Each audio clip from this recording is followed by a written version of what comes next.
What is shopkeeper's privilege? Have you ever wondered what rights a store owner has when it comes to suspected shoplifting? Today, we will explore the concept known as shopkeeper's privilege.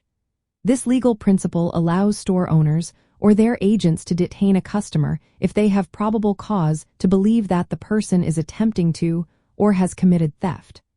The goal is to balance the store owner's right to protect their property with the individual's right to personal freedom.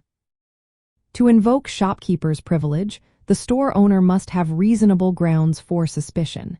This means they need to observe behavior that suggests theft, such as seeing a customer hide merchandise. It is not enough to have a hunch. There must be observable evidence to support the suspicion. Once a store owner decides to detain a customer, they must do so in a reasonable manner and for a reasonable duration. This means the detention should last only long enough to investigate the suspected theft. Typically, this involves questioning the individual or checking their belongings. If the detention is too long or conducted in an unreasonable way, the store owner may face legal consequences. When detaining someone, only reasonable, non-deadly force can be used. If a suspect tries to flee or resists detention, the store owner can use minimal force to prevent escape. However, using excessive force can lead to liability for false imprisonment or assault. In practical terms, shopkeeper's privilege can be applied in various situations.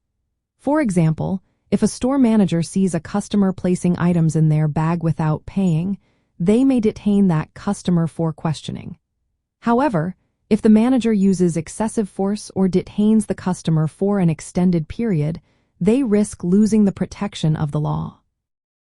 Understanding shopkeeper's privilege is essential for law students preparing for the bar exam.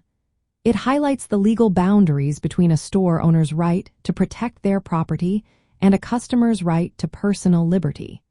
Misapplying this privilege can lead to serious tort claims, so it is important to grasp these principles thoroughly. Key points to remember include the necessity of probable cause to justify detention, the requirement for reasonable time and manner during detention, and the allowance of only non-deadly force. Exceeding these limits can result in legal liability. By keeping these concepts in mind, law students can better navigate the complexities of tort law and prepare effectively for the bar exam.